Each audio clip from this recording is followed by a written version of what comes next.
Na tarde de 13 de agosto, chega a Pequim João Goulart, vice-presidente da República dos Estados Unidos do Brasil.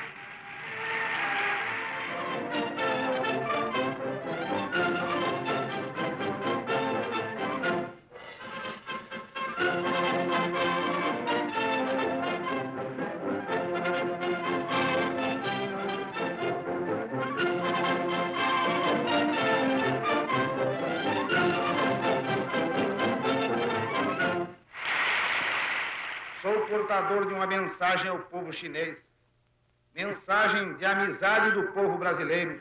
Estou certo de estar contribuindo para a maior aproximação dos nossos povos, que podem e devem ser bons amigos.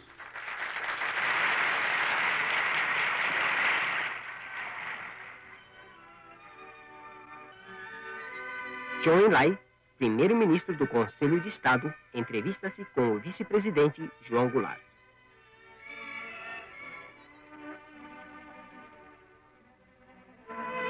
Liu Shaoxi, presidente da República Popular da China, recebe o vice-presidente João Goulart.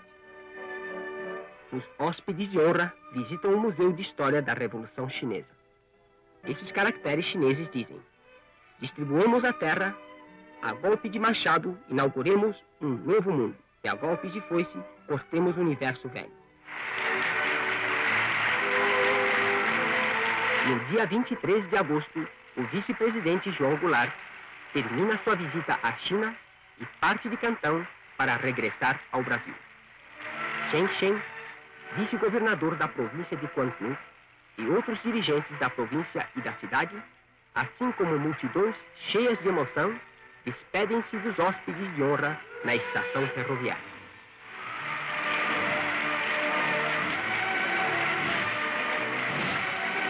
Que sustentem cada vez mais a amizade e a unidade e a cooperação entre os povos da China e do Brasil. Felicidades ao povo brasileiro. Boa viagem aos hóspedes de honra.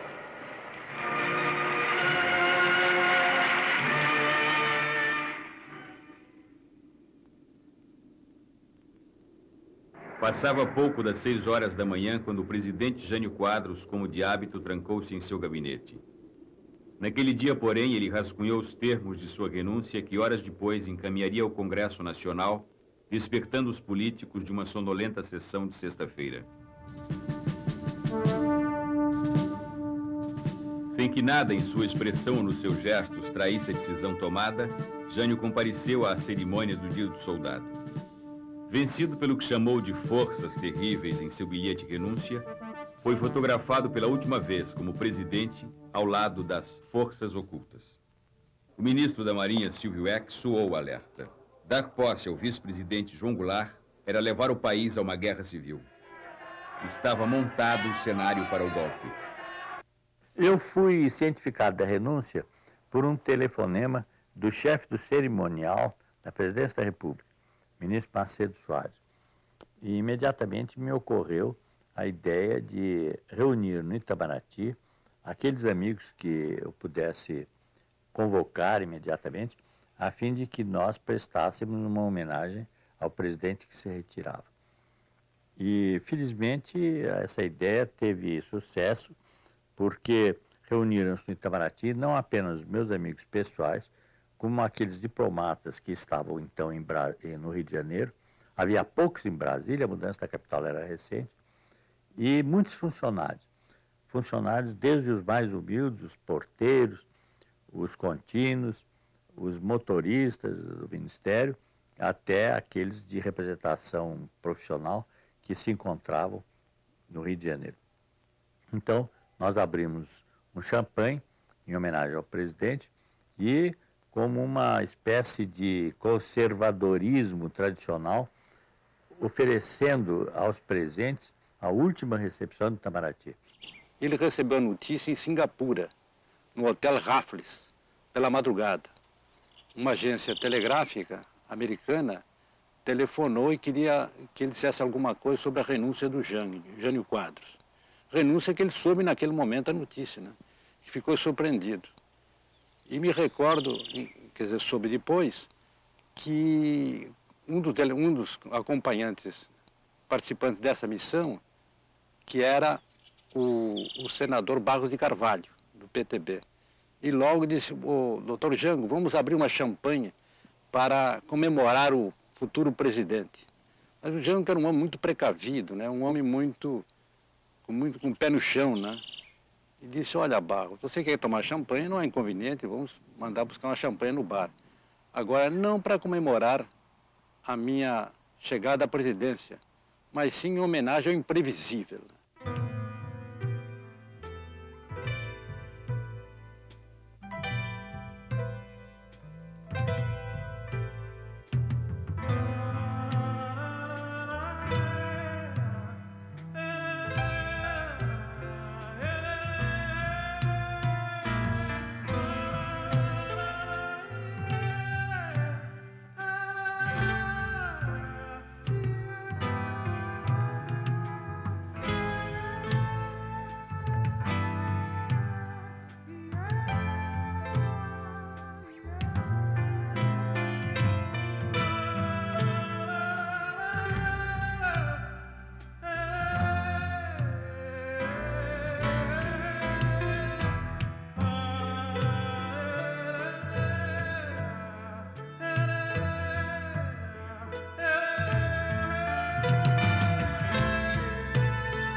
São Borja, cidade de fronteira, zona das Missões, é berço e túmulo de dois presidentes, Getúlio Dornelles Vargas e João Belchior Marques Goulart. O quarto de João Goulart, na Granja São Vicente, guarda as lembranças de sua vida pública iniciada pelas mãos de Vargas. Os 17 anos que separam sua estreia como deputado em 47 e sua deposição como presidente em 64 só amadureceram o sentimento nacionalista e o compromisso com a justiça social, razões trágicas no destino comum destes dois homens. Ao disparar um tiro contra o peito na manhã de 24 de agosto de 1954, Getúlio Vargas acabou com a própria vida e também com os planos dos adversários que buscavam o caminho do poder, na trilha aberta por um golpe de Estado.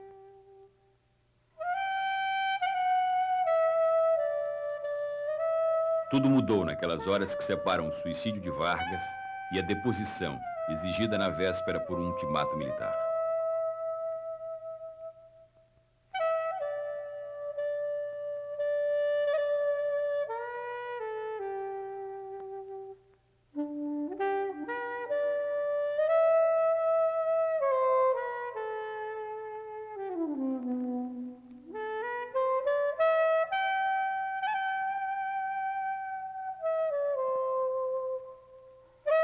Ao embarcar para Porto Alegre para o enterro do amigo, Jango levava consigo a carta-testamento e a herança política de Getúlio.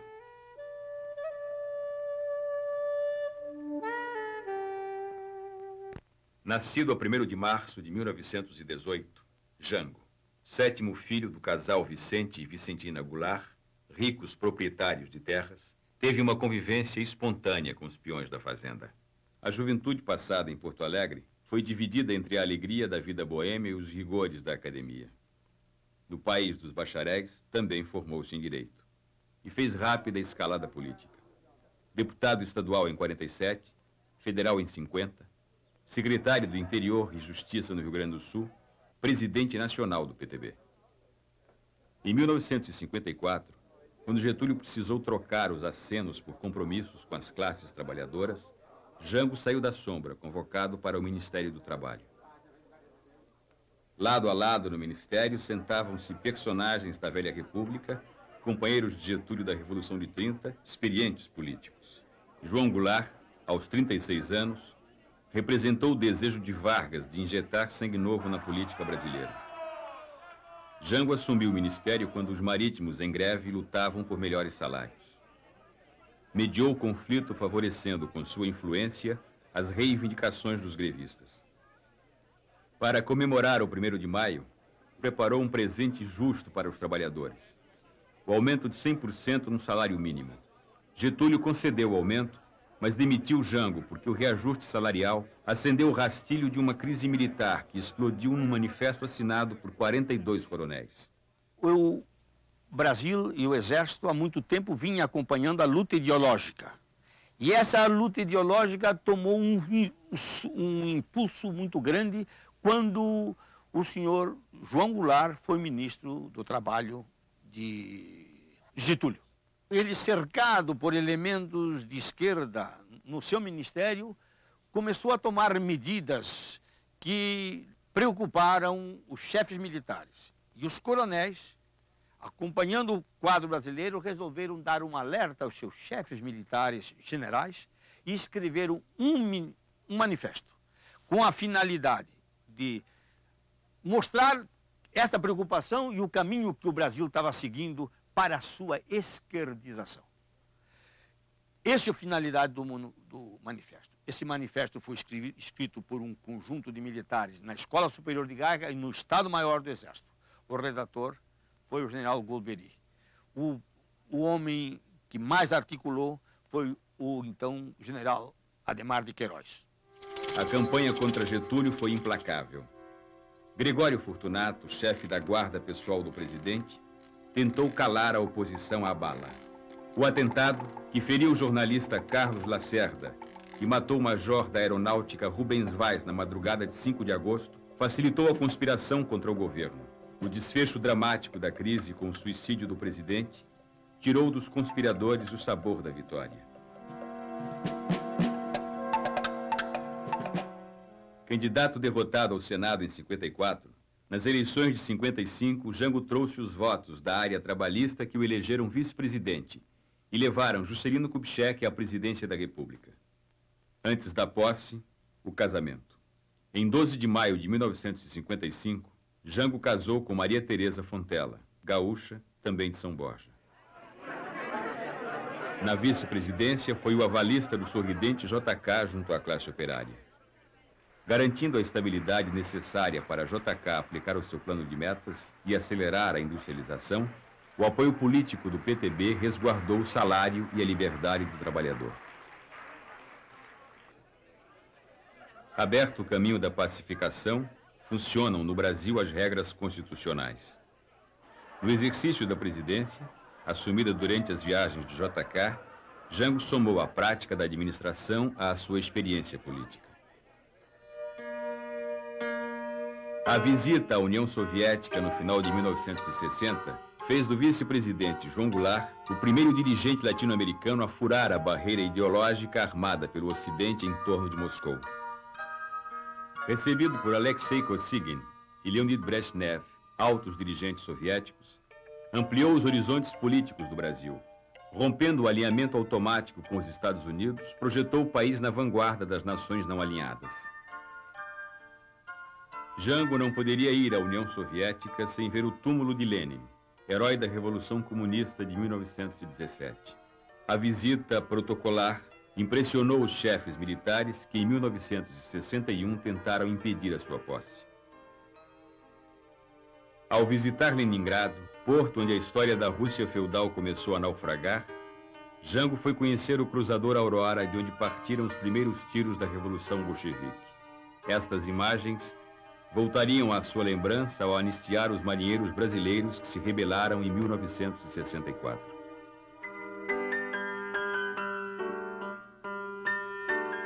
A descontração da viagem em ritmo alegre e informal fez o degelo da Guerra Fria.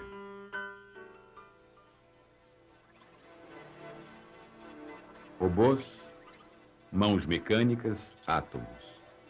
Jango descobriu na Rússia um mundo que entrava na era do Sputnik. O Brasil entrava na era da vassoura.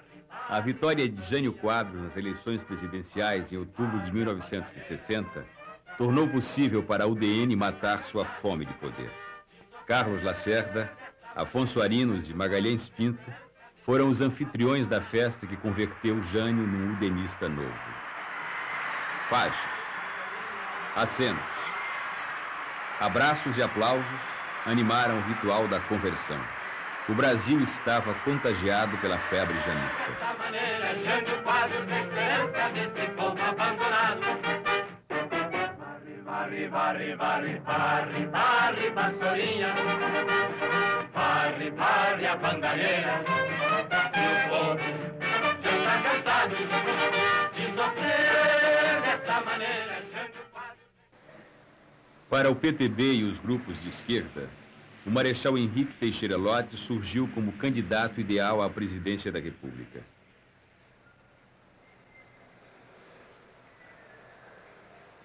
Respeitado nas Forças Armadas, conquistou a admiração civil no 11 de novembro de 1955, ao garantir, como ministro da Guerra, a posse de JK e Jango. Sua candidatura estava lançada desde 1956, quando recebeu a Espada de Ouro, em homenagem promovida por sargentos e suboficiais. Jango foi candidato à reeleição. O Brasil precisa de um braço forte. Eu vou, tu vais, vamos votar no lote. Os laços do nacionalismo militar com o trabalhismo incluíam um programa de governo com reforma agrária e voto do analfabeto. Na hora de votar, eu vou jangar, é Jango, é o Jango Goulart. Pra vice-presidente, Jorge Veiga vai jangar, é Jango, é o Jango Goulart. O PSD, para não romper a bem-sucedida aliança com o PTB, acompanhou a indicação da chapa Lotz e João Goulart. O eterno candidato Adhemar de Barros, com seu velho partido social progressista, roubava os votos populares. Antes, os de Juscelino, agora os de Lotz. O sóbrio Milton Campos foi a garantia da UDN na dobradinha com Jânio. Para desatar suas mãos, Jânio estimulou por baixo do pano a dobradinha Janjan, que no final foi vitoriosa.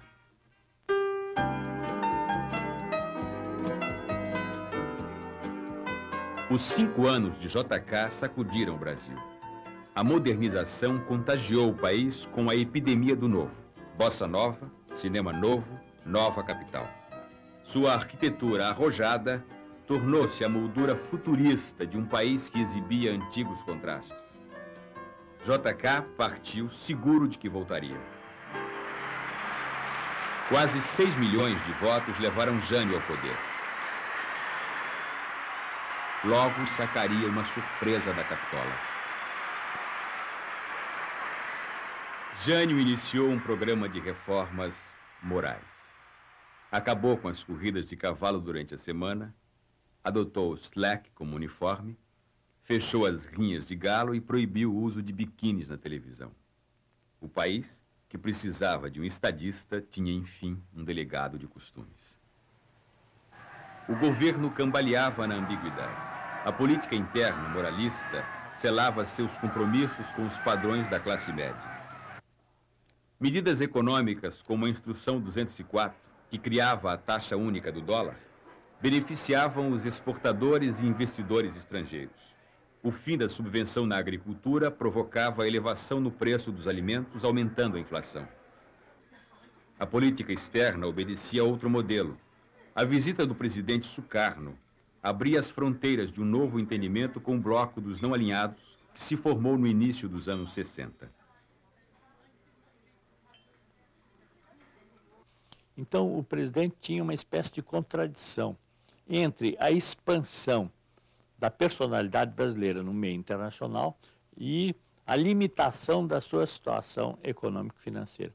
Ele tinha que levar avante uma política que não era contraditória, mas que tinha que respeitar essas duas contingências, essas duas imposições. O Brasil estava maduro para a afirmação de uma personalidade internacional, mas estava atravessando uma fase em que ele precisava muito dos países com quem tinha relações econômico-financeiras para a manutenção da sua estabilidade financeira interna.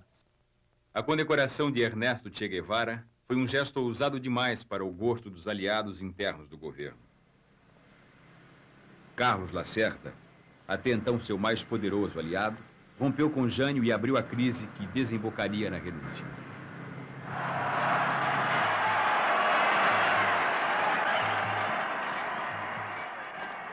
Em agosto de 1961, o aperto de mão com Mao Tse-tung fez de João Goulart novamente pioneiro, desta vez aproximando o Brasil do terceiro mundo.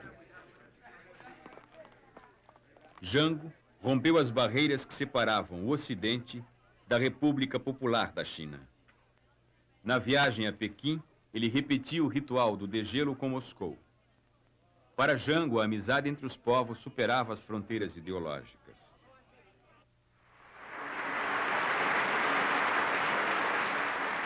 A visita reconhecia o direito do povo chinês à sua autodeterminação.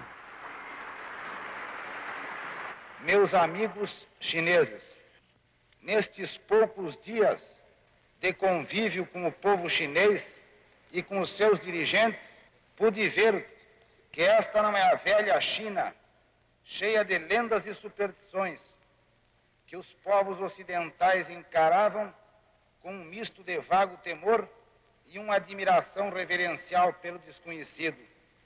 O vosso país dá-me a sensação de uma renovada juventude dentro de si mesmo. Ao primeiro contato convosco, diante da recepção calorosa que nos proporcionastes, senti-me como se estivesse hospedado na casa de um velho e bom amigo. Viva a amizade cada vez mais estreita entre a China popular e os Estados Unidos do Brasil.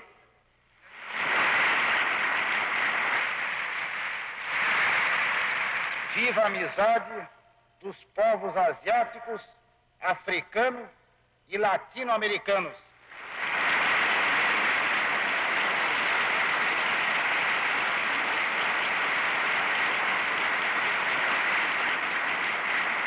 No dia 25 de agosto de 1961, explodiu a notícia da renúncia do presidente. Jânio deixou Brasília e se isolou na base aérea de Cumbica, em São Paulo, onde aguardou o desfecho dos acontecimentos. Na dúvida, um dos seus homens de confiança levou junto a faixa presidencial. Com o vice-presidente no exterior, o presidente da Câmara, Ranieri Mazzilli, assumiu interinamente a chefia do governo. Os ministros militares tentaram impedir o retorno e a posse de Jango. E aqueles mais preocupados com o problema de luta que existia no Brasil, tomaram uma posição contra a subida de Jango, embora pessoalmente Jango não fosse um homem que nós tivéssemos uma atitude contrária por ele, mas pelos homens que o cercavam e que o estavam levando para um lado de esquerdismo que não era o que nós queríamos. E é preciso prestar atenção, é que nesse momento a guerra revolucionária já instalada no Brasil estava preconizando a conquista pacífica do poder. E era isto que nós queríamos evitar que ocorresse no Brasil. Que o Brasil fosse seguir o caminho da Tchecoslováquia. O meu primeiro gesto foi de oferecer garantias ao presidente Jânio Quadros, porque achávamos, nos primeiros momentos, que ele havia sido vítima de um golpe. Finalmente, eu consegui uma comunicação através do jornalista Castelo Branco com a base de Cumbica, em São Paulo. E o presidente Quadros mandou me dizer que realmente havia renunciado. A partir daquele momento, passamos a dirigir todo o nosso protesto, reivindicando a posse do vice-presidente. Tomei todas as medidas que cabia ao Estado em matéria de mobilização, para assegurar a ordem pública.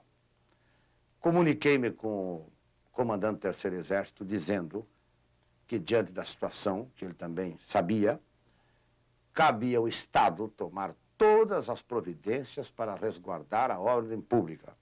E que, de acordo com a Constituição, somente quando não pudéssemos resguardar a ordem pública, pediríamos, então, a cobertura e a colaboração das forças federais. Ele concordou e eu passei a tomar todas as providências. Mobilizamos todos o armamento disponível e nos preparamos para uma resistência. E sentimos que o Brasil inteiro fechou. Todos os demais estados submeteram-se à junta militar, com exclusão do governador Mauro Borges. Aqui no Rio de Janeiro, o governador Lacerda desencadeou a repressão. Em São Paulo também houve uma omissão por parte do governador Carvalho Pinto e desencadeou-se a repressão. O mesmo em Minas. E procurei contato com todos os generais e chefes militares que eu consegui, direta ou indiretamente. Foi, aliás, nesse momento que eu tive um diálogo muito duro com o general Costa e Silva, que comandava o 4º Exército no Recife. Eu lhe digo, em suma, que foi um movimento muito espontâneo, muito natural, que foi crescendo. Procuramos usar de todos os meios possíveis, particularmente os meios de comunicação, que foi a nossa salvação. Conseguimos informar não apenas a opinião pública do Estado e do país, quer dizer, ganhamos aquela luta essencialmente como uma batalha de opinião pública, como também conseguimos informar aos próprios militares, ao ponto que a junta militar que ocupou o governo dava ordem para uma unidade militar marchar contra o Sul, e eram os próprios oficiais que se reuniam e decidiam recusar a ordem. A UNE, sob a minha presidência, decretou uma greve nacional e houve uma grande mobilização estudantil. A diretoria da UNE decidiu deslocar a sede da União Nacional dos Estudantes para o Rio Grande do Sul, para ali, juntamente com o povo gaúcho e com o povo brasileiro, participar intensamente da campanha da legalidade. Eu tive a oportunidade de me dirigir aos estudantes universitários brasileiros pela cadeia da legalidade e participando de todo o processo de mobilização popular, de resistência ao golpe militar contra o presidente João Goulart. O povo nas ruas, a resistência no Sul, a divisão nas Forças Armadas, devolveram ao Congresso Nacional o controle do processo político. Desta vez, os políticos não debatiam o impedimento de Jango, mas a sua posse. A legalidade foi restabelecida com uma solução de compromisso. O Congresso aprovou a emenda parlamentarista. No senta-levanta da votação, ainda havia indecisos.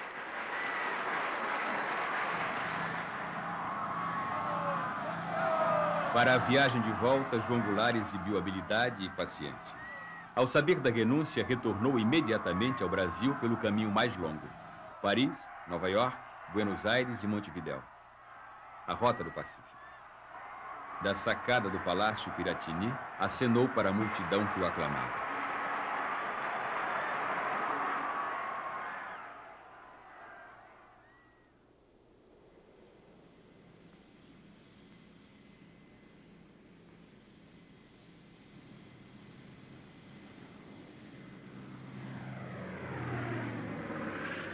Na chegada a Brasília, políticos e militares se confraternizavam diante da solução pacífica da crise. Até mesmo os que haviam apostado no veto militar foram receber o novo presidente.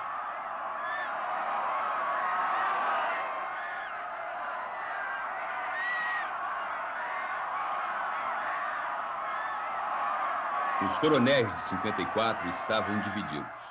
O general Antônio Carlos Muricy foi obrigado a deixar seu posto no Rio Grande do Sul por ter resistido à Brizola. O general Golbery, frustrado com a renúncia de Jânio, deixou o exército para fundar o IPES.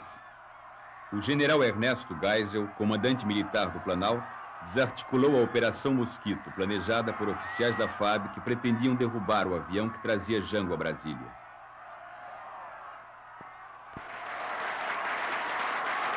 No dia 7 de setembro de 1961, Jango assumiu a presidência da República e anunciou que seu governo pretendia marcar uma nova independência do Brasil.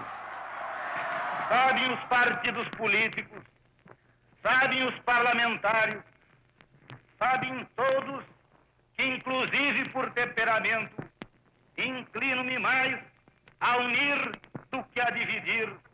Prefiro pacificar a acirrar ódios. Prefiro harmonizar a estimular ressentimentos. Promoveremos a paz interna, paz com dignidade, paz que resulte da segurança das nossas instituições, da garantia dos direitos democráticos, do respeito permanente à vontade do povo e à inviolabilidade da soberania nacional.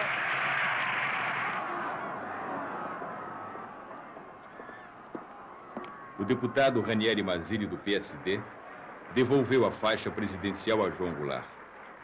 O presidente, no entanto, continuaria tutelado pelo PSD durante o novo regime.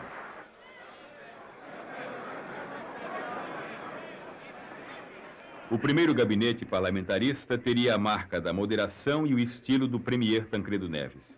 A UDN e o Partido Democrata Cristão compunham o gabinete de conciliação. O PTB do presidente Goulart estava em minoria no ministério. A pressão popular seria o recurso para mudar a cadência das decisões ministeriais. O governo atendeu antigas demandas nacionalistas. Cancelou o contrato da Hanna Mining Corporation, multinacional do minério, e assinou o Estatuto Rural. Quando o senhor João Goulart veio para a presidência da República, nós trabalhávamos no campo, organizando ligas camponesas, associações camponesas e outras associações, em defesa da reforma agrária e das reivindicações mais sentidas dos camponeses pobres do Brasil. No governo dele, nós tivemos mais liberdade, porque aprofundamos essas organizações, principalmente no setor sindical. Foi realizado o primeiro Congresso Nacional dos Trabalhadores Agrícolas de todas as categorias de camponeses pobres em Belo Horizonte. O Congresso contou com a presença também do senhor Magalhães Pinto e do senhor João Goulart e bastantes senadores e deputados federais e outras autoridades administrativa e política na vida do país. O Goulart defendia a reforma de base, reforma agrária, reforma urbana, reforma tributária. Então nós entramos nessa luta. O que queríamos é que a massa camponesa participasse do grande processo de mobilização que estava se desenvolvendo no Brasil a partir de 1960. Em maio de 1962, o governo anunciou o propósito de alterar o artigo 141 da Constituição, que determinava a indenização prévia e em dinheiro para áreas desapropriadas. Sem esta mudança, a reforma agrária se transformaria apenas num grande negócio para especuladores. A luta ideológica ocupou as ruas. A propaganda de direita fazia de Cuba o pretexto para exibir em público suas velhas fantasias. A esquerda acreditava no sucesso do modelo cubano. A mobilização política em defesa do governo de Fidel Castro estava espalhada pelo Brasil. Senhor delegado de polícia, nós estamos num país constituidamente democrático. Nós estamos num país, senhor delegado de polícia, não há de ser nada. Não há de ser nada porque daqui... Em Pernambuco, na cidade de Caruaru, o líder comunista Davi Capistrano, que seria tragado pela violência do Estado nos anos 70, sofria a intolerância dos anos 60.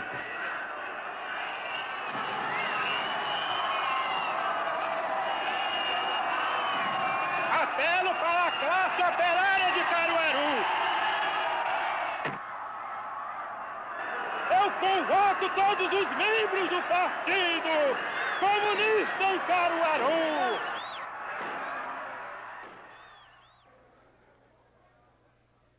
A escalada da violência terrorista deixaria sua marca na exposição soviética, que exibia no Brasil a nova bossa do mundo socialista e a tecnologia do leste da Europa. O inquérito que apurou o atentado revelou que parte dessas ações era planejada nos porões do governo da Guanabara. Entre os implicados, o chefe de polícia do Estado. A União Nacional dos Estudantes foi alvo dessa ação terrorista dos grupos de extrema-direita.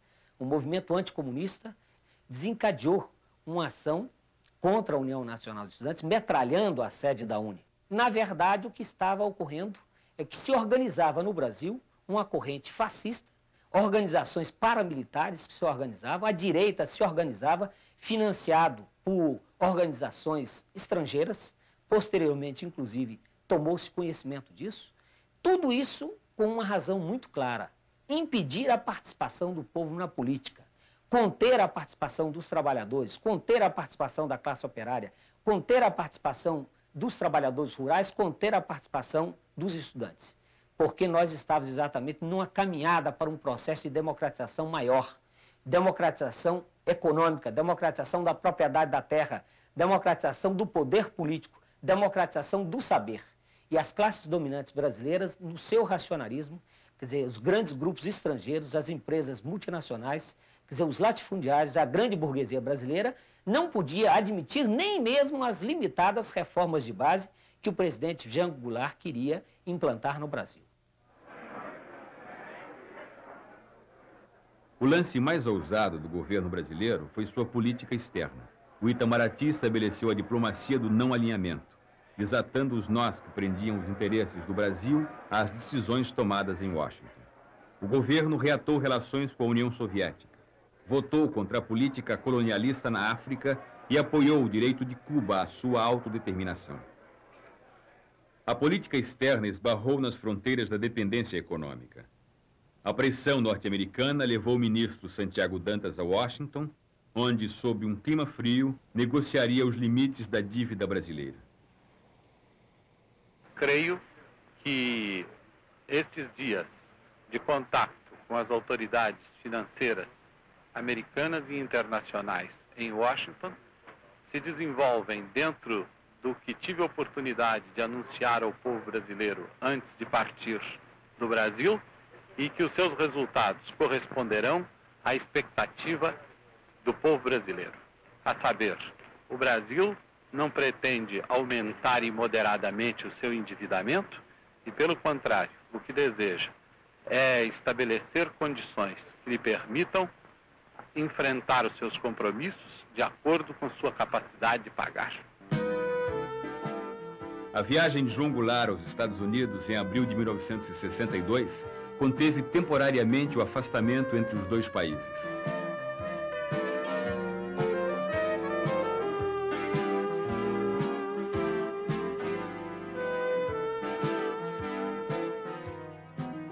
Na agenda de Jango, a prioridade era a renegociação da dívida externa. Para Kennedy, o importante era a definição das regras políticas no Brasil. A nacionalização das companhias norte-americanas e o programa de reformas soavam como sinais de comunização. Uma semana antes, o governador Leonel Brizola desapropriou no Rio Grande do Sul os bens da Companhia Telefônica Nacional, ramo brasileiro da ITT. Os Estados Unidos receberam Jango com confetes, temendo que o Brasil fosse desviado da rota ocidental. Na ONU, Jango explicou pessoalmente à imprensa internacional o significado das nacionalizações.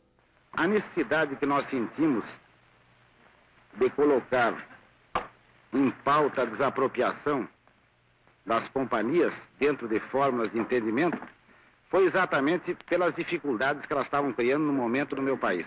poderemos estimular o investimento de capital estrangeiro se dermos a esse mesmo capital uma compensação justa. Quando eu falo justa, é exatamente para expressar o pensamento do país de justiça. Ela não pode obter também lucros excessivos. Lucros que a enriqueçam muito depressa em detrimento do interesse nacional ou à custa do empobrecimento do país. Por isso desejamos encontrar um termo justo em que elas tenham uma remuneração justa, razoável pelo seu capital, que possam obter lucros, mas que, se dedicando a atividades de interesse nacional, esses lucros possam também trazer benefícios ao país. O Departamento de Estado mandou ao Brasil 2 estrelas: o pálido glamour do galã John Gavin e a fé ensaiada do padre Patrick Peyton, pároco de Hollywood, preferido por 9 entre 10 estrelas de cinema. Para mobilizar as camadas médias da sociedade, Padre Peyton organizou uma cruzada religiosa sob o lema "A família que reza unida permanece unida". O objetivo era unir católicos contra comunistas. E por ordem pessoal do Jango, eu na Secretaria de Imprensa abri todas as facilidades ao Padre Peyton, inclusive dando a ele de presente fitas de televisão para ele gravar aquela campanha dele. A oposição transferiu a capital para Washington. Os empréstimos de dólares negados ao governo brasileiro financiavam diretamente as administrações dos governadores hostis a João Goulart. A Casa Branca era a sede do governo, por onde transitavam com desembaraço Carlos Lacerda e Adhemar de Barros. Examinei o problema das favelas e o presidente ficou vivamente impressionado com os dados que eu lhe mostrei. O Rio de Janeiro, por exemplo, tem um déficit anual de 10 mil casas para as pessoas morarem e acumulou esse déficit durante 10 anos, o que significa que temos um déficit só no Rio de Janeiro de 100 mil casas. E o presidente não só ficou impressionado, como comunicou-se com o Sr. Goodman no sentido de acelerar os projetos em andamento a respeito de favelas na Guanabara. Abordamos uma meia dúzia de temas: problema do Porto de Santos, problema do Porto de São Sebastião, problema do abastecimento de águas na cidade de São Paulo. Temos águas para 2,5 milhões de habitantes. Precisamos de água para 4,5 milhões de habitantes. Quer dizer, problemas muito grandes. Novas estradas de rodagem, eletrificação das outras estradas de ferro, novas usinas hidroelétricas, enfim, uma porção de problemas que diz respeito à economia paulista e à economia nacional. O gabinete Tancredo Neves foi dissolvido quando o premier demitiu-se para concorrer às eleições. O novo gabinete, presidido por Brochado da Rocha, sobreviveu a 2 meses de crises sucessivas. O último primeiro-ministro, Hermes Lima, foi tirado dos quadros do Partido Socialista para fechar as contas do parlamentarismo. Com o presidencialismo à vista, as eleições de 1962 ganharam maior importância. No jogo eleitoral, a direita abriu seus trunfos. Para conter o avanço da esquerda, o Instituto Brasileiro de Ação Democrática, IBAD, ponta de lança do IPES, despejou mais de 2 milhões de dólares na campanha, sustentando a propaganda de 250 candidatos à Câmara Federal e vários governadores. Vencerão as instituições democráticas no entrechoque das ambições desenfreadas, da crise ao caos. O país pode ser arrastado a uma crise inconciliável. O que estamos fazendo nós para impedir que se coloque diante do povo brasileiro a trágica opção entre soluções antidemocráticas?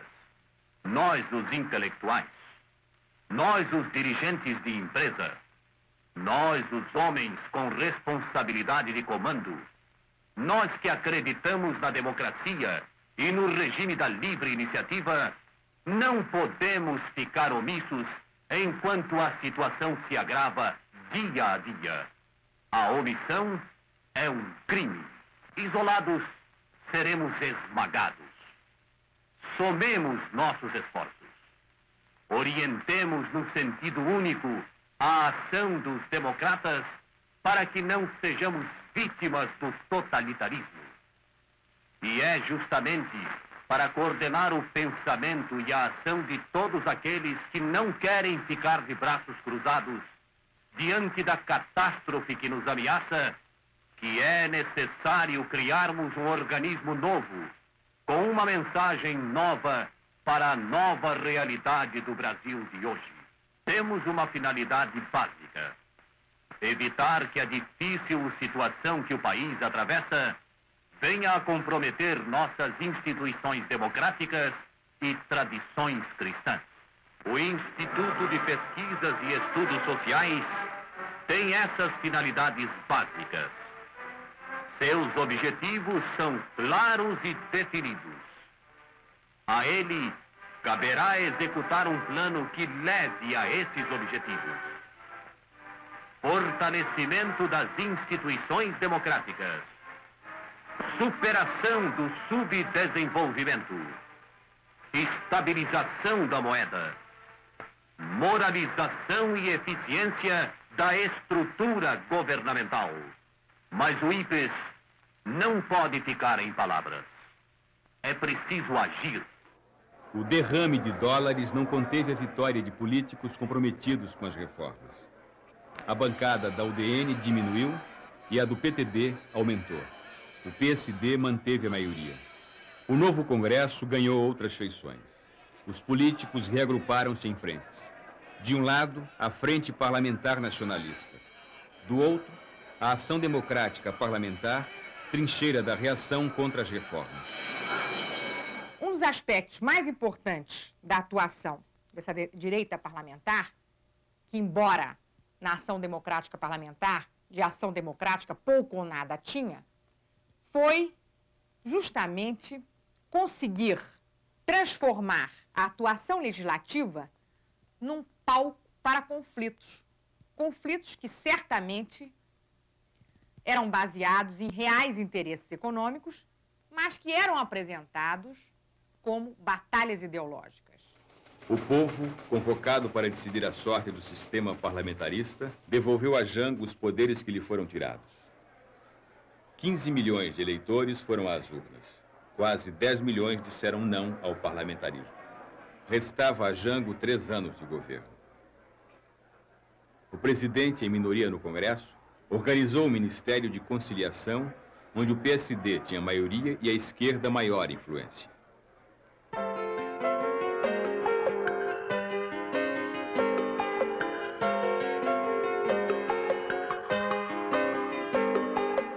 Democratização do uso da terra, voto do analfabeto, disciplina dos aluguéis, bases justas para o salário mínimo. Estes pontos fixavam as regras de um programa de governo capaz de estabelecer maior harmonia social.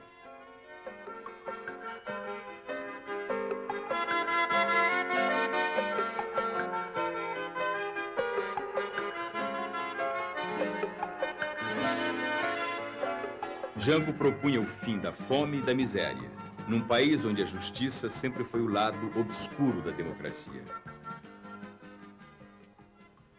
A situação do Nordeste recebeu atenção particular do governo.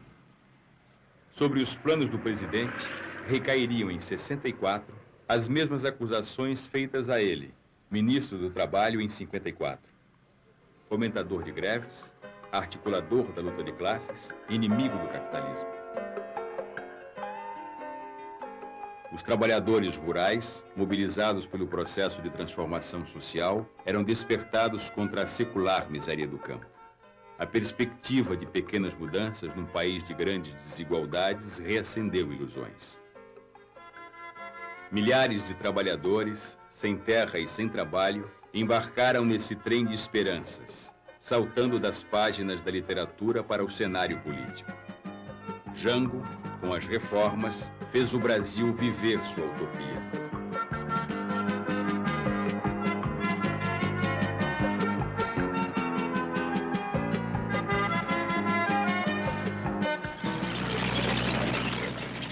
O presidente precisava do apoio dos quartéis.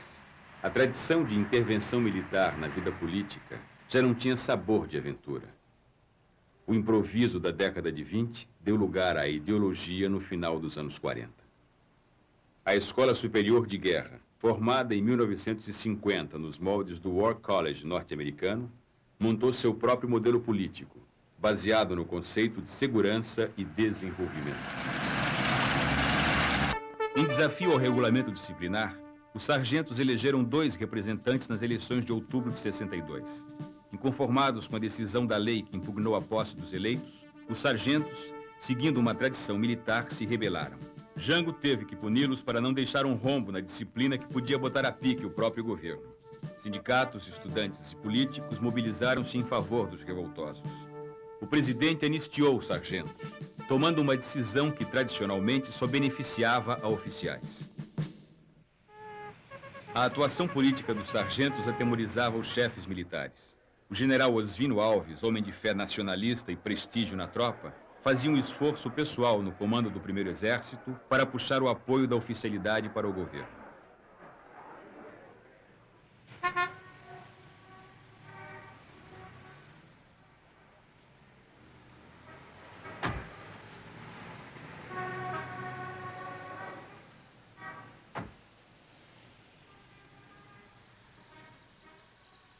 João Goulart acabaria cometendo um erro fatal. Como tantos outros governantes progressistas da América Latina, pagou pela ingenuidade de tentar resolver a questão militar na mesa de almoço. A conspiração contra Goulart já estava adiantada. Os telegramas confirmam que o próprio ministro da Guerra de Jango, general Amaury Cruel, integrava o grupo de militares que articulavam os planos para o golpe de Estado. Reunidos em palácio, eles teriam jurado mais uma vez fidelidade ao presidente e respeito à Constituição. O desejo dos chefes militares era exatamente que Jango fosse ao fim do governo. Porque nós só pretendíamos entrar numa ação armada no último caso. Nos preparávamos, sim, para ficar em condições de enfrentar qualquer ação do governo. Quando, porém, em fins de 63, tivemos notícia de que o governo estava preparando um golpe, e essa notícia foi confirmada por elementos de maior valor e confiança, nós partimos, então, para a possibilidade de partir antes do governo.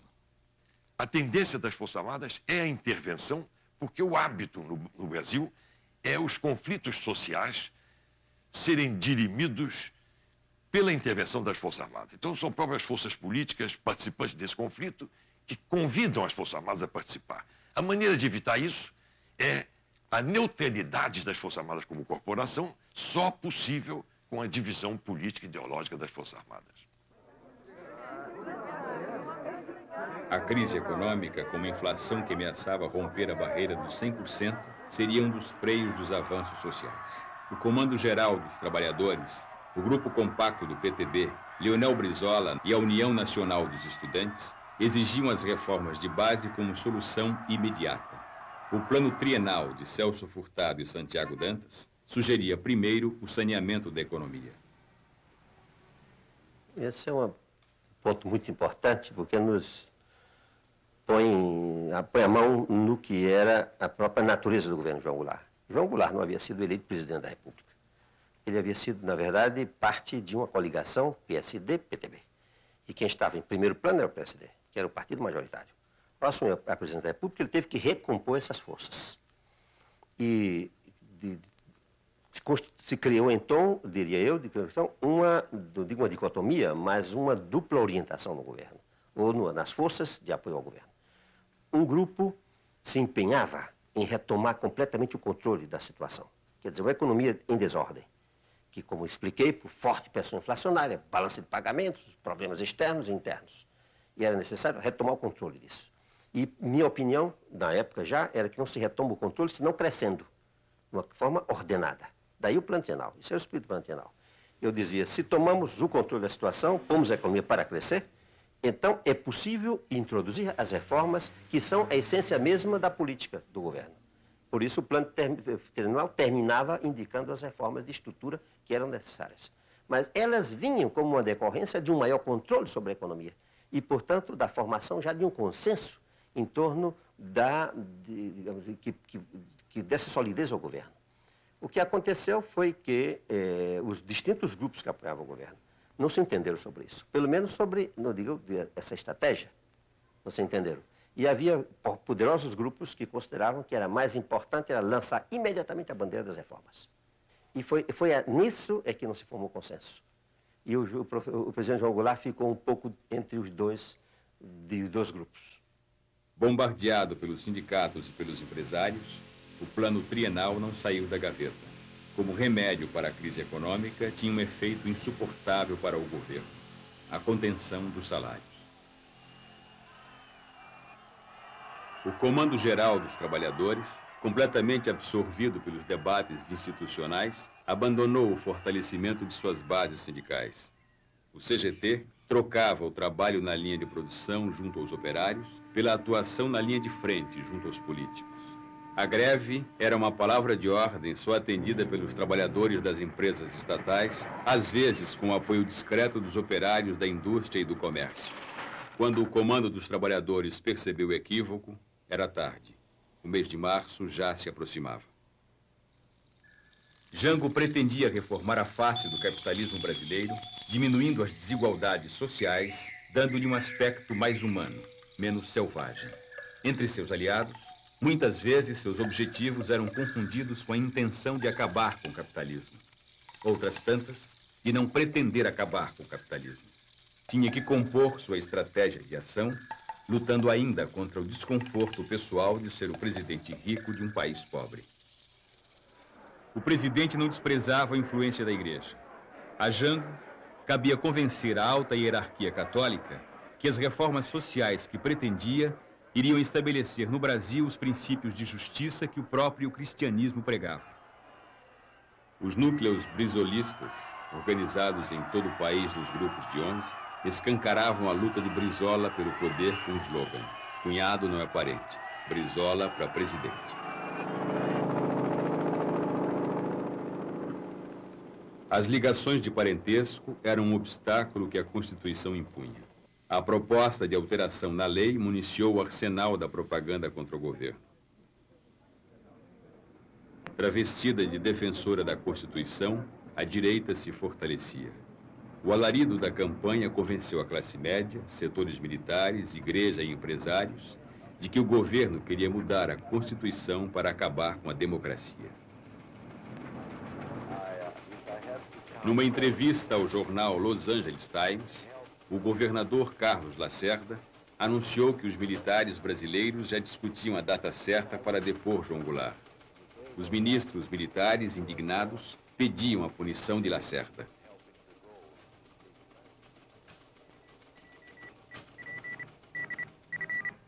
Jango tentou lançar mão do estado de sítio para superar politicamente a reação militar contra o governador e restabelecer a autoridade de seu governo. A esquerda suspeitou que a medida pudesse se desdobrar contra ela. É preciso voltar atrás àqueles dias difíceis e conturbados, quando as pressões se avolumavam contra nós. Quando vinham de todo lado, vinham daqui de dentro e vinham do exterior. Realmente não se queria admitir que no Brasil as reformas fundamentais fossem feitas. Nós tínhamos notícias de que em São Paulo, Adhemar de Barros, e no estado do Rio de Janeiro, Carlos Lacerda, se preparavam de uma forma ativa para uma revolução ou para um golpe. O estado de sítio foi decidido no Rio de Janeiro, numa reunião de Jango com o seu ministério e com seus ministros militares. As notícias que chegaram em Brasília do estado de sítio foram muito atemorizantes para nós. Nós não sabíamos naquele momento se a correlação de forças permitia que se instalasse um estado de sítio nesse país, que não fosse depois alterado pelas forças majoritárias, aí pela parte reacionária do PSD, aliada ao UDN, num instrumento contra o trabalhador, num instrumento contra as conquistas dos trabalhadores, independente da vontade de João Goulart. Depois que Jango chegou a Brasília e que nós verificamos que o projeto de estado de sítio começou a ser emendado, permitindo violação de domicílio, permitindo todos aqueles abusos que depois de 64 foram normais. que nós tomamos a decisão de sermos contrários ao estado de sítio. Eu não sei até hoje se esta decisão nossa foi correta. Para evitar a derrota, Jango recuou. Isolado no Congresso, hostilizado pelos governadores Lacerda, Magalhães e Adhemar, bloqueado economicamente pelos Estados Unidos, Jango não tinha outra saída. Partiu para a mobilização popular, empunhando pessoalmente a bandeira das reformas. Em janeiro de 1964, o presidente tirou da gaveta e regulamentou a Lei de Remessa de Lucros, que tinha sido aprovada pelo Congresso há mais de um ano. Já no mês de março, um almoço na Vila Militar e a recepção calorosa manifestada por alguns oficiais não apagaram a inquietação e as dúvidas no olhar fatigado do presidente. A adesão de militares subalternos e o engajamento da oficialidade no projeto nacionalista do governo expressavam o empenho de quase todos os setores da sociedade brasileira na construção de uma democracia mais justa.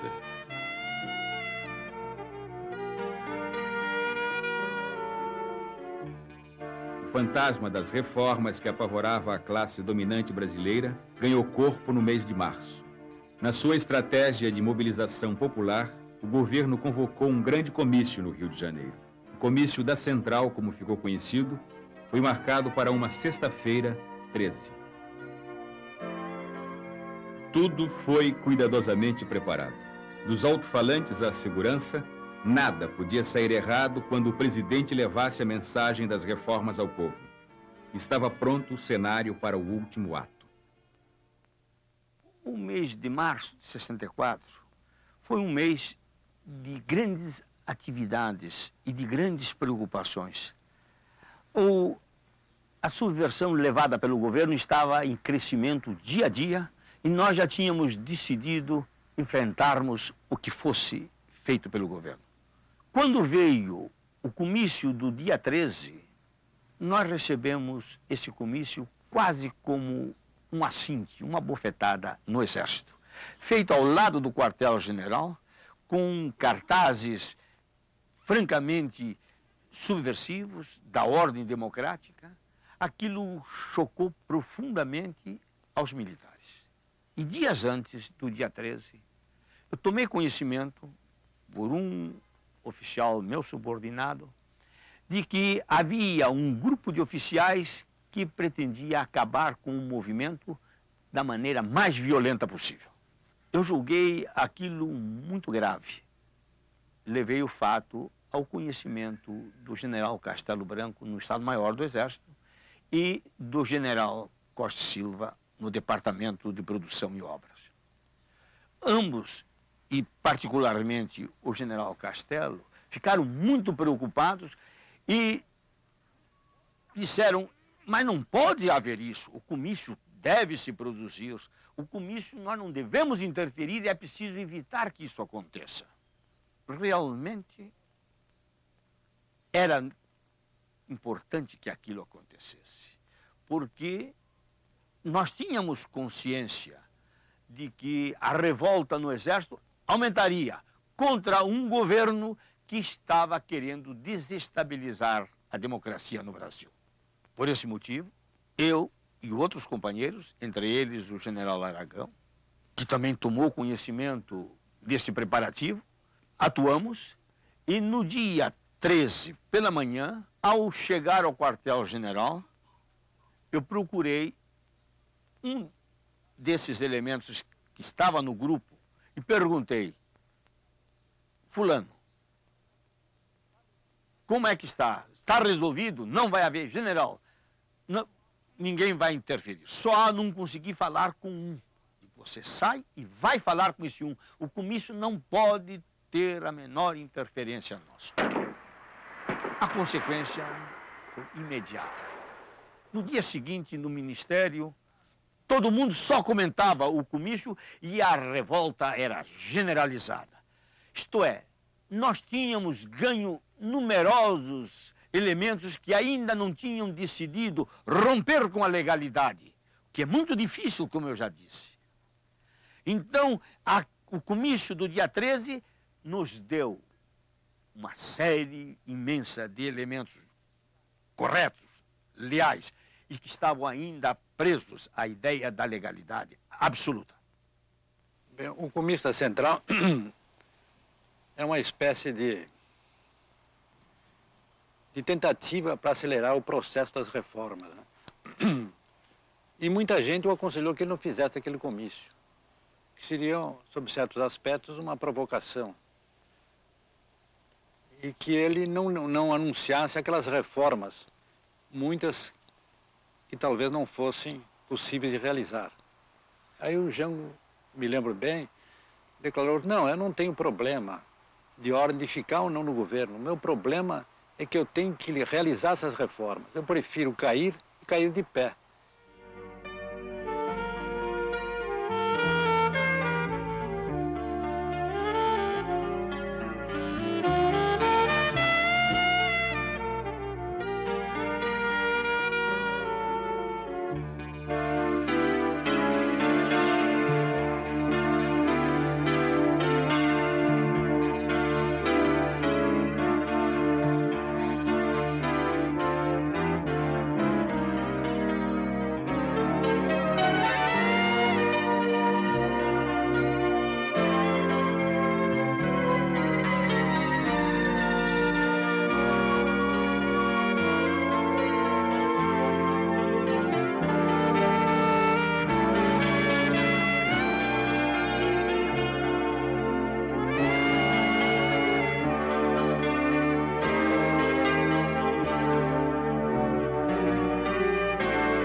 No início da noite, 200.000 pessoas estavam concentradas na Praça da Central do Brasil. A multidão empolgou os oradores. Jango não decepcionou. Ao seu lado, sua mulher Maria Teresa era a presença que quebrava um pouco da tensão daquele ato. No mesmo palanque de madeira que Getúlio Vargas usava para suas aparições públicas, anunciou a execução de seu programa. Horas antes, ele tinha assinado os decretos desapropriando as terras improdutivas à margem das rodovias e ferrovias federais e encampando as refinarias particulares.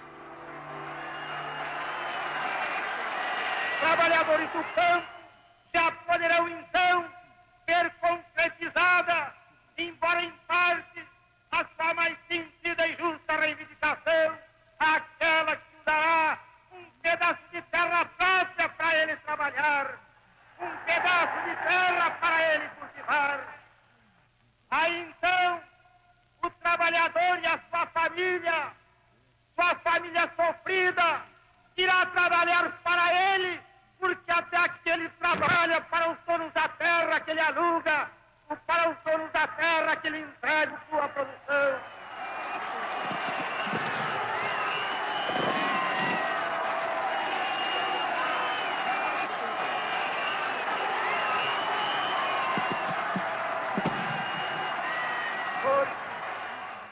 Com o alto testemunho da nação e com a solidariedade do povo, reunido na praça que só o povo pertence, o governo, que é também o povo e que também só o povo pertence, reafirma seus propósitos inabaláveis de lutar com todas as suas forças pela reforma da sociedade brasileira, não apenas pela reforma agrária, mas pela reforma tributária, pela reforma eleitoral ampla, pelo voto do analfabeto, pela elegibilidade de todos os brasileiros, pela pureza da vida democrática, pela emancipação econômica, pela justiça social e, ao lado do povo, pelo progresso do Brasil.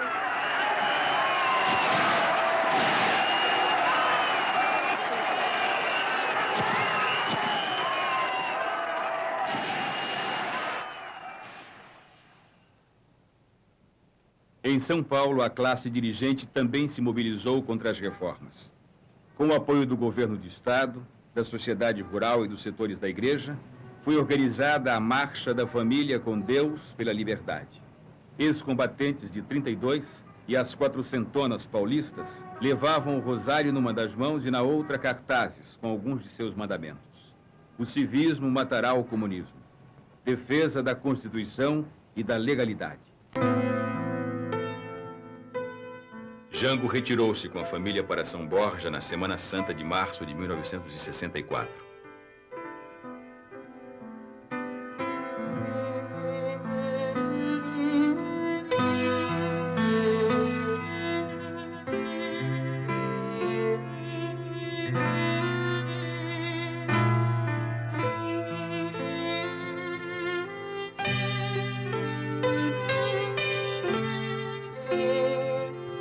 Fotos mais antigas do álbum de família revelam os hábitos descontraídos do presidente fazendeiro. A companhia de Maria Teresa, o churrasco, o chimarrão, a cavalgada nos campos, que desta vez foram vividos em clima de tensão. Aliás, esta seria a última vez que Jango estaria com a família na estância por onde passaria rapidamente em abril, solitário, rumo ao exílio no Uruguai.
No final de março, depois de assistirem ao filme sobre o encoraçado Potemkin, os sonhos povoavam a cabeça da marujada brasileira.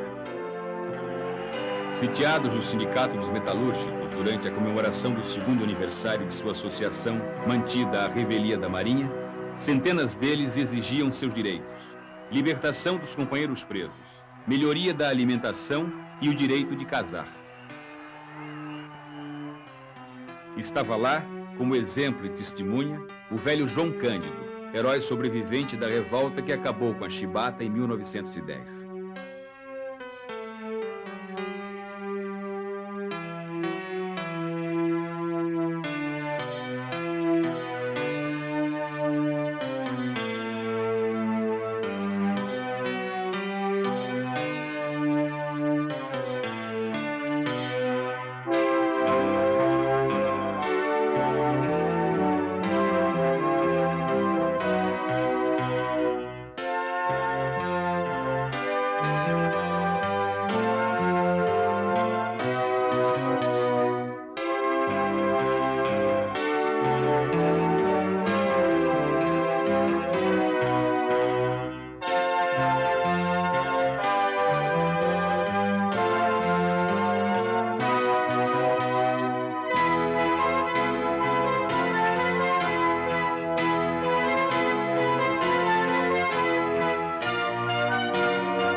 Ainda como no filme, a população apoia os revoltosos.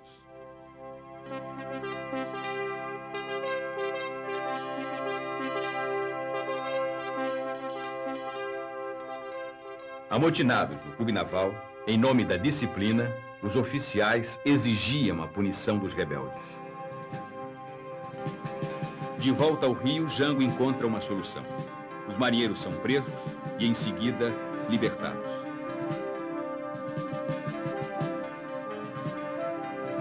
O ministro da Marinha se demite.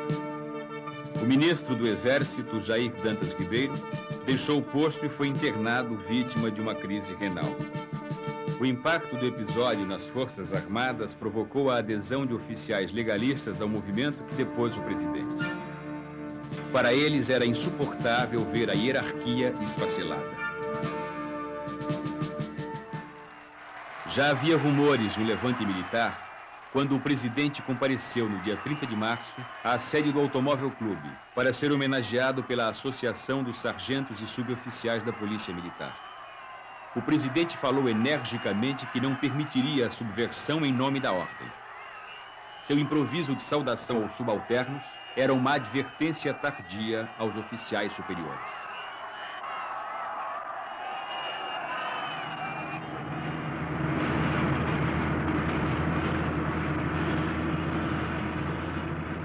Na madrugada do dia 31, poucas horas depois de terminada a festa, as tropas do general Olímpio Mourão Filho, comandante da 4ª Região Militar, já avançavam sobre a Guanabara. O levante, vindo de Minas Gerais, precipitava o golpe. Na Guanabara, tanques do exército rolavam sobre a cidade sem encontrar resistência. A classe média exorcizou seus fantasmas, incendiando o prédio da União Nacional dos Estudantes. Na tarde do dia 1º de abril, na zona sul do Rio de Janeiro, já se comemorava a vitória. O presidente João Goulart tinha deixado a Guanabara, reduto do inimigo, seguindo para Brasília. A capital também não oferecia segurança ao presidente. Jango partiu para Porto Alegre. A batalha no Congresso seria rapidamente decidida. Presidindo a tumultuada sessão de 1º de abril, o senador Auro de Moura Andrade, num solene desprezo pelo destino das instituições legais, declarou vaga a presidência da República com o chefe do governo, João Goulart, em território brasileiro. Atenção! O senhor presidente da República deixou a sede do governo. Deixou a nação acéfala.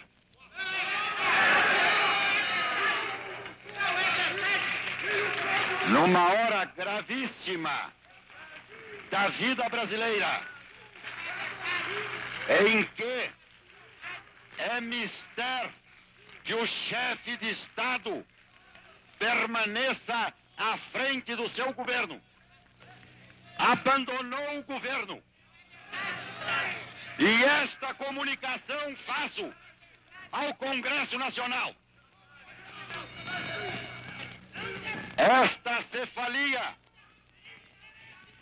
Esta cefalia configura a necessidade do Congresso Nacional como poder civil imediatamente tomar a atitude que lhe cabe nos termos da Constituição brasileira. Para o fim de restaurar nesta pátria conturbada a autoridade do governo e a existência de governo. Não podemos permitir que o Brasil fique sem governo abandonado.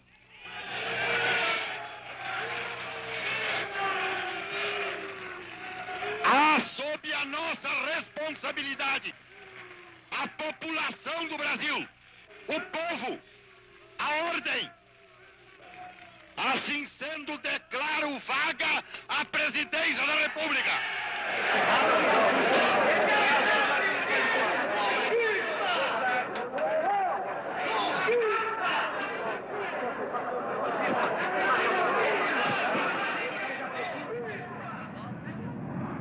Para o Rio Grande do Sul, a derrota ainda não estava consumada. O ex-governador Leonel Brizola usava pelo rádio sua melhor arma. O povo nas ruas prometia reeditar a resistência de 61.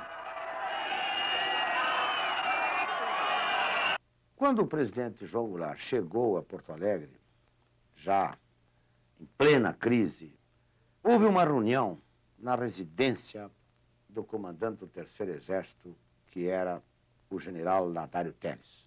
Aliás, uma grande figura humana e de chefe militar. Estava o presidente João Goulart, 8 generais e eu. E a minha proposta foi o seguinte: que o presidente se retirasse para o interior do Rio Grande do Sul, mais precisamente para a região de São Borja, e que, naquele momento, nomeasse o general Nadário ministro do Exército, e eu aceitaria a nomeação de ministro da Justiça, e que nós iríamos tratar da resistência.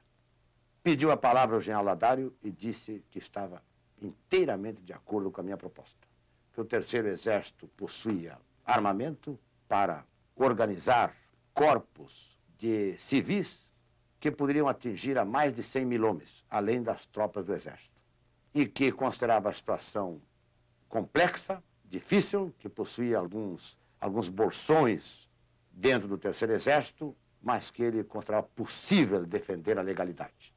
A decisão final dessa reunião coube ao presidente, que decidiu que não houvesse resistência, porque considerava que seria um tributo de sangue demasiadamente grande que o povo brasileiro teria que pagar para restaurar os seus direitos. Aliás, eu comecei a preparar-me para uma eventual reação de Minas Gerais 1 ano e meio antes de março de 64, quando eu convoquei o coronel Zé Geraldo para comandar a Polícia Militar. Eu lhe dei incumbência de prepará-la para uma reação, porque eu estava certo que, com as dificuldades que eu tinha com o governo, eles acabariam querendo fazer uma intervenção em Minas, e eu reagiria. Então, eu preparei-me mais para uma reação a uma intervenção do que para depor um presidente. Magalhães tinha assumido uma responsabilidade nacional. E, nesse caso, ele achou que devia fazer, junto ao Palácio da Liberdade, um governo que tivesse também um caráter nacional. Para isso, ele convocou Milton Campos, Zé Maria de Alckmin e eu. Eu fui prevenido disso com algumas semanas de antecedência e fui cientificado de que seria informado no dia em que fosse necessária a minha presença em Belo Horizonte. A minha função, que era de ministro sem pasta, nós três, Milton Campos, Zé Maria de Alckmin e eu, fomos nomeados secretários sem pasta.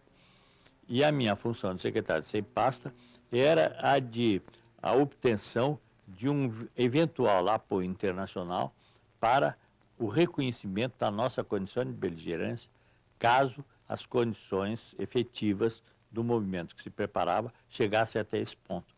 O reconhecimento de beligerância, como você sabe bem, importa no fornecimento de elementos capazes de auxiliar o movimento político que está em andamento. Não foi necessário. E nós sabíamos, confiávamos na vitória. E houve uma reunião mesmo nossa em que antes estávamos todos imaginando o tempo que duraria. A previsão era de durar uns 6 meses de luta, no mínimo. Eu era considerado um homem optimista. Achava que em 1 mês se acabava. O único que acertou foi o Golbery, que disse: cai como castelo de cartas. Apesar da surpresa, apesar do desgaste que já vinha sofrendo o governo, se o presidente João Goulart decidisse resistir, decidisse contra-atacar, ele dispunha ainda de tropas, ele dispunha de elementos aqui no Rio para, inclusive, ocupar o Palácio Guanabara, onde estava o Lacerda conspirando, ele talvez tivesse ganho aquela parada, ou pelo menos estabelecido uma luta mais prolongada. Mas ele resolveu não resistir. Foi uma decisão, a meu ver, até acertada, porque evitou derramamento de sangue. E hoje, depois dessas informações liberadas lá do americano, a gente está vendo o envolvimento que, inclusive, tinha o governo americano no golpe militar que estava se processando no Brasil. A história de que os Estados Unidos tinham mandado navios para o Brasil era uma coisa velha. Ela já tinha sido, inclusive, mencionada uma vez num programa de auditório da TV americana chamado Firing Line, que é do William Buckley. Ele estava entrevistando, na época, no começo da década de 70, o governador, o ex-governador, já na época, Carlos Lacerda, quando do auditório se levantou alguém e disse: olha, isso aí não é verdade, eu estava no Caribe, na época, embarcado, fazendo serviço militar, e o navio em que eu estava foi desviado para a costa brasileira na época da Revolução. Havia histórias assim. E havia também a conversa de que talvez os Estados Unidos tivessem mandado realmente navios para a costa brasileira, mas eram só petroleiros. O que se descobre na Operação Brother Sun é que ela em conjunto era uma coisa muito maior. Quer dizer, ela de verdade incluía os 4 petroleiros. Os 4 petroleiros vinham abastecidos para garantir o suprimento de combustível da Revolução. Se o movimento tivesse que durar, encontrasse muita resistência e tivesse se prolongado por mais de um mês. Havia 136 mil barris de gasolina comum, querosene para aviação, havia tudo isso. Também houve a movimentação de navios de guerra, que eram, se não me engano, 6 destroyers. Um porta-aviões foi mandado para a costa brasileira, navio especializado em transporte de helicópteros, 24 aviões de combate e transporte. Houve um embarque muito grande de munição, que não chegou sequer a ser trazido para o Brasil, mas foi embarcado nos Estados Unidos. Esses navios, de vários pontos do Atlântico, começam a convergir para a costa brasileira. Pouco antes da madrugada do dia 2 de abril, toda a operação é desmobilizada quando chega o aviso de que os militares já tinham tomado o poder. Essa era a Operação Brother Sun. No dia 2 de abril, com os gaúchos desmobilizados, Jango partiu para São Borja e, em seguida, para o exílio no Uruguai.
A polícia de Carlos Lacerda prendeu a missão comercial chinesa acusada de terrorismo.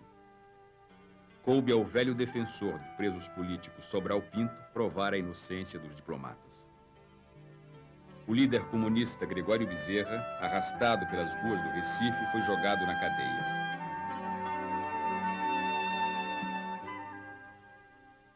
Entre os prisioneiros, um traidor.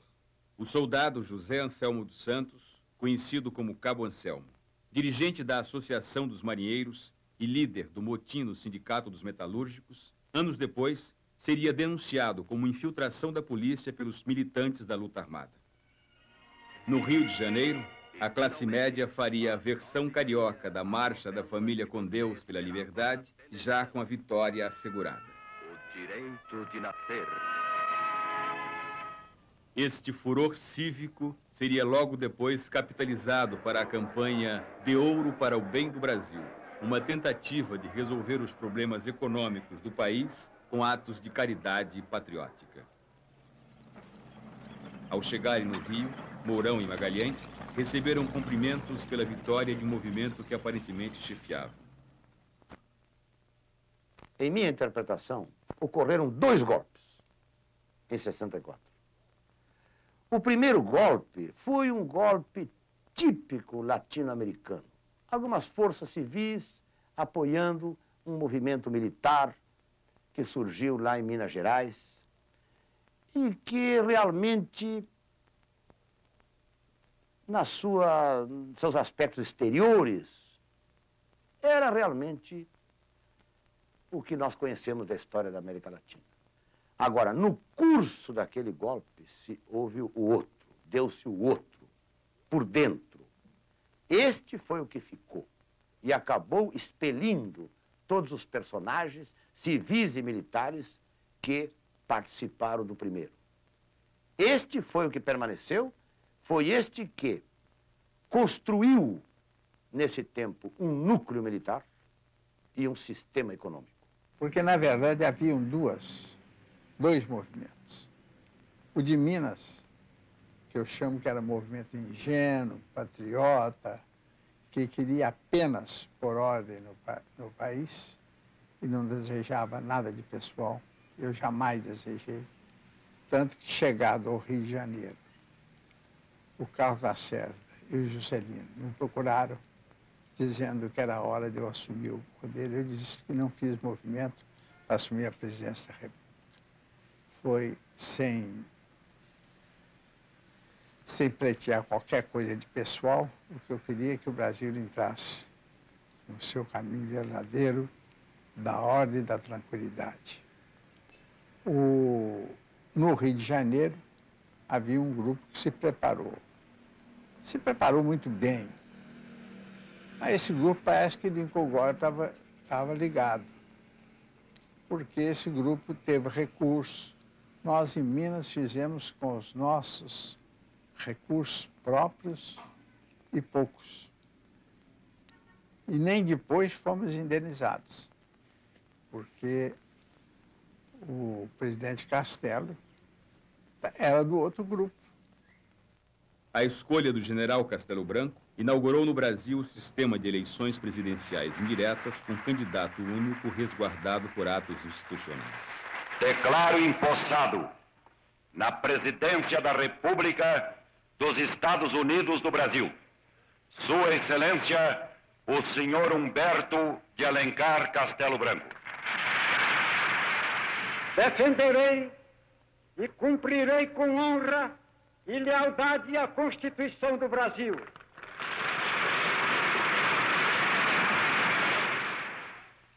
Caminharemos para a frente com a segurança de que o remédio para os malefícios da extrema esquerda não será o nascimento de uma direita reacionária. Meu procedimento será o de um chefe de Estado sem tergiversações, no processo para a eleição do brasileiro, a quem entregarei o cargo a 31 de janeiro de 1966. 1964 fechava o ciclo dos coronéis de 54. Desta vez, eles estavam unidos e tinham um programa. Os conceitos forjados na Escola Superior de Guerra substituíam a justiça social pelo desenvolvimento e a democracia pela segurança.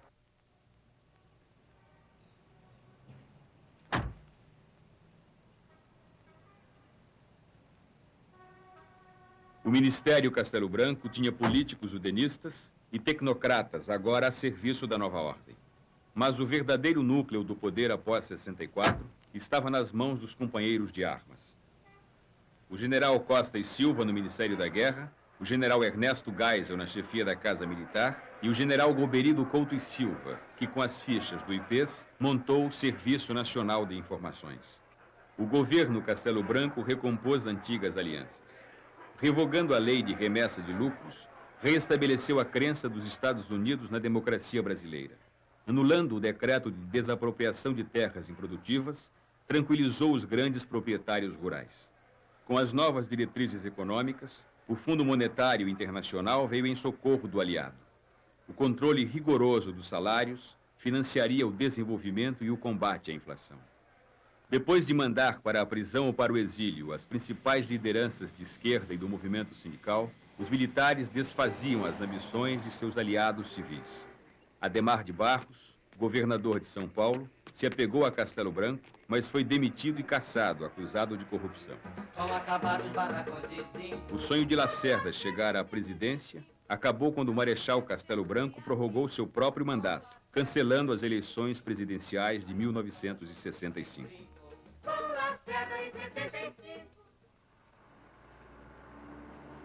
As eleições para os governos estaduais fizeram de JK o centro da resistência civil.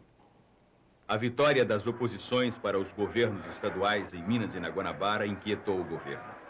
Pressionado pela linha dura, Castelo Branco baixou o ato institucional número 2, extinguindo os partidos políticos e transformando também em indiretas as eleições dos governadores. O cordial JK, também cassado, cumprindo o ritual dos IPMs, passou pelo mesmo caminho que muitos outros brasileiros passariam.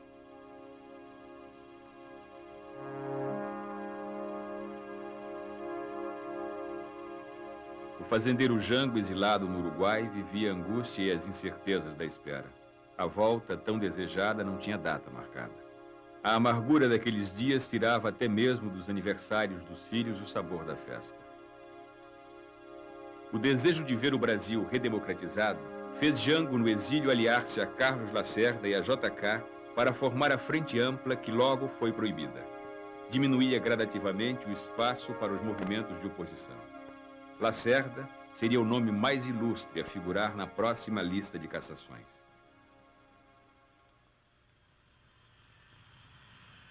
O sucessor do Marechal Castelo Branco foi o general Costa e Silva. Contra a vontade de Castelo, o ministro da Guerra fez-se candidato.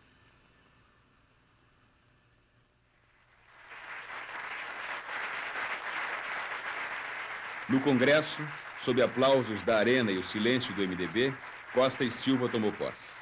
O novo presidente prestou juramento com uma nova Constituição, editada em 1967, que tinha desfigurado os princípios liberais da até então intocável Carta de 1946.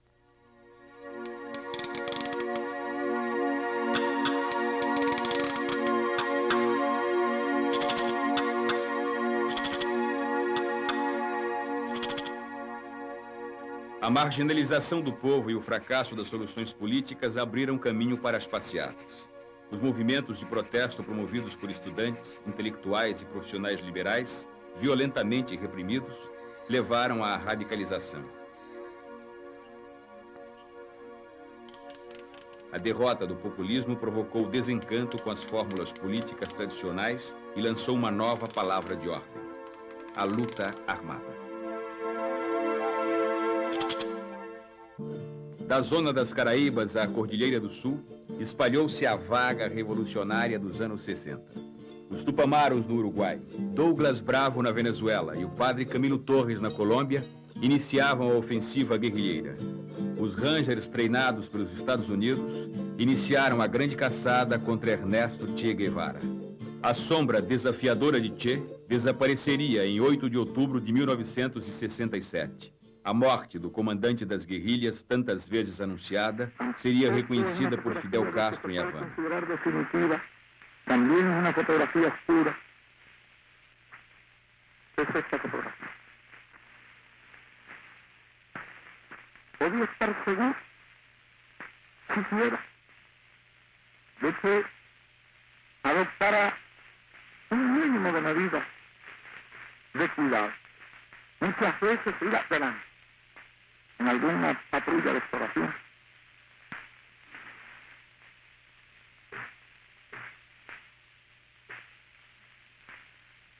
Es posible que él, por otra parte, muy consciente de la misión que se había asignado, en el valor relativo de los hombres.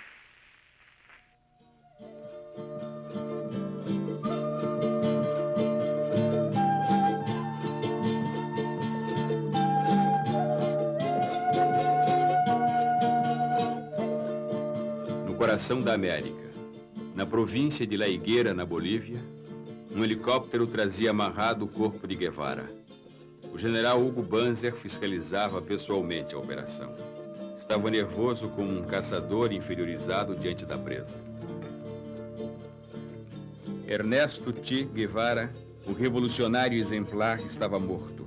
Sua imagem, com um fuzil na mão e uma estrela na boina, renasceria não só no Terceiro Mundo, mas nas rebeliões de 68 em Paris, Praga, Berlim, Berkeley.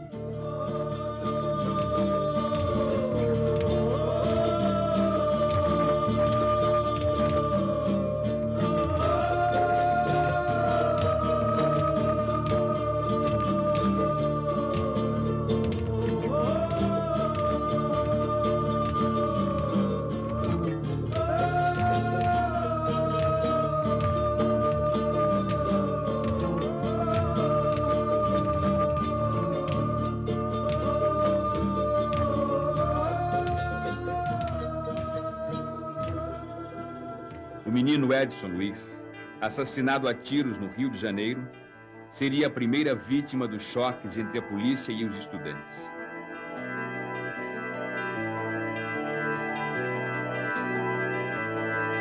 Quem cala sobre teu corpo consente na tua morte, talhada ferro e fogo nas profundezas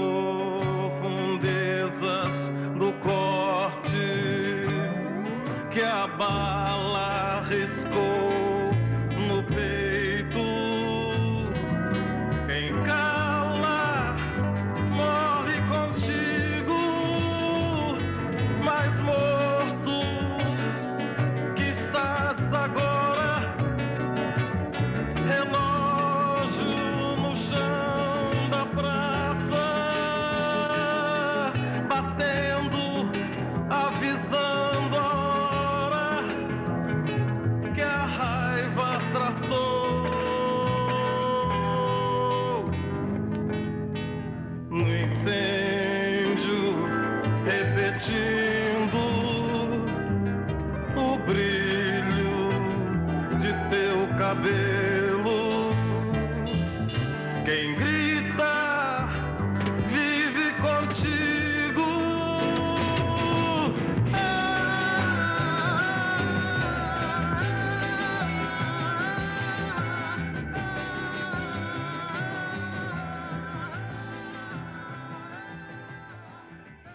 Sua morte motivou os grandes movimentos de protesto nas ruas.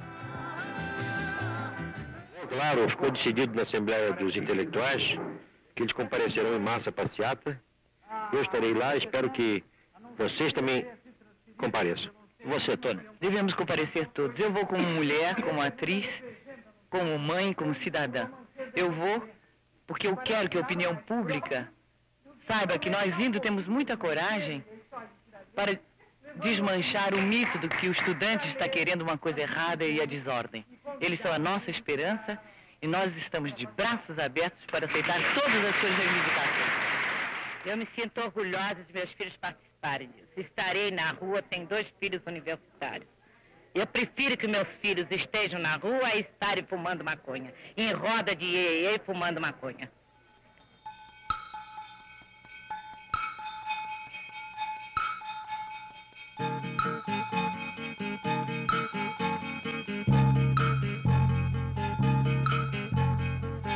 Vamos passear na floresta escondida, meu amor. Vamos passear na avenida. Vamos passear nas veredas no alto, meu amor. Há uma cordilheira sob o asfalto. A estação primeira. O pretexto para o endurecimento do regime foi um discurso do deputado de oposição Márcio Moreira Alves, o pedido do governo para processá-lo e a negativa do Congresso, tomada em defesa de sua soberania. Presidente Vargas, Presidente Vargas, Presidente Vargas, vamos passear nos Estados Unidos do Brasil. Vamos passear escondidos. Em dezembro de 1968, de novo numa sexta-feira 13, o governo fechou o Congresso e promulgou o Ato Institucional número 5. O fechamento do regime e a repressão sobre as organizações civis neutralizou a oposição. A censura aos jornais, rádio e televisão abafou qualquer sinal de protesto. A igreja, que ficou do lado das forças que derrubaram Jango, reapareceu no final dos anos 60 como a única instituição organizada em defesa da justiça e dos direitos humanos. O assassinato do padre Henrique, colaborador direto de Dom Helder Câmara, marcou com sangue a nova orientação da igreja.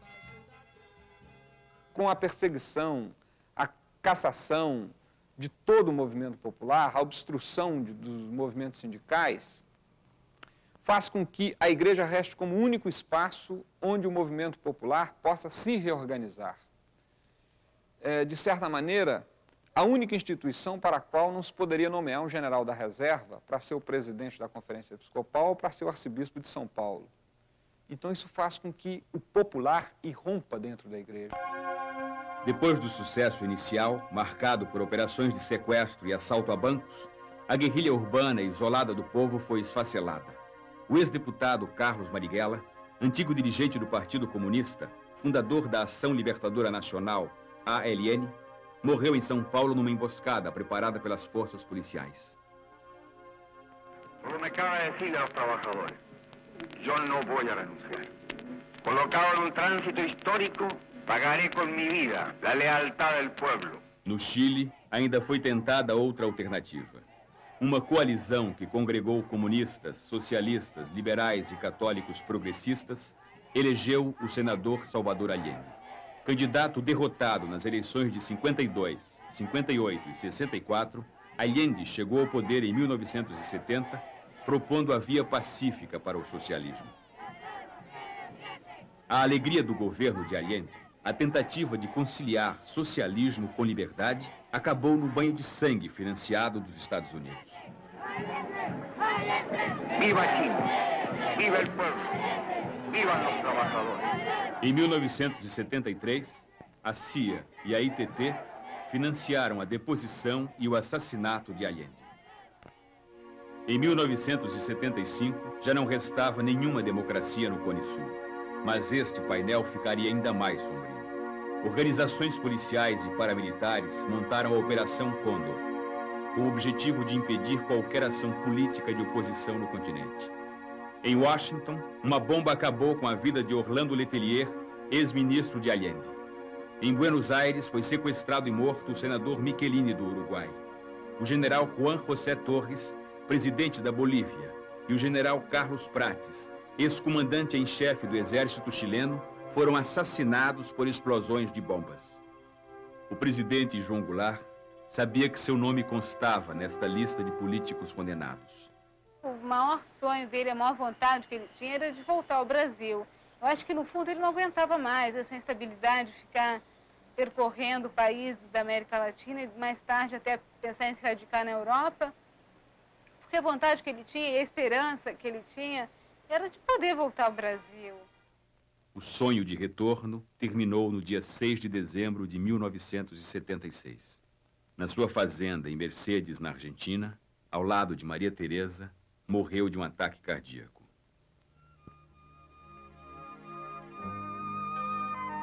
O jornalista Carlos Castelo Branco registrou assim a sua morte. O presidente João Goulart, sem condições de voltar ao Brasil, compelido a deixar a Argentina e aconselhado a não permanecer no Uruguai, morreu como um peão perdido à procura do caminho de volta ao seu galpão.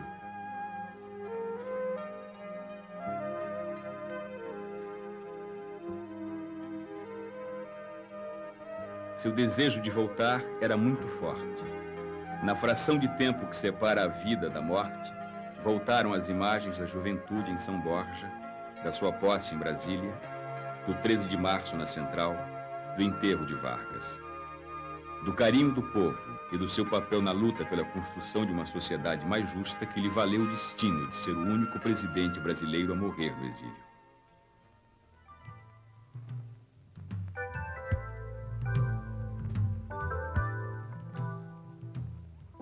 dia 7 de dezembro, o corpo de João Goulart atravessou de volta a fronteira do Brasil para ser enterrado em São Borja. Haviam-se passado 12 anos desde que ele saíra para o exílio.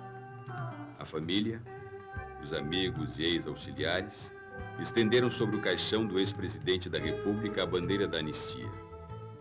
O silêncio foi a versão oficial do governo.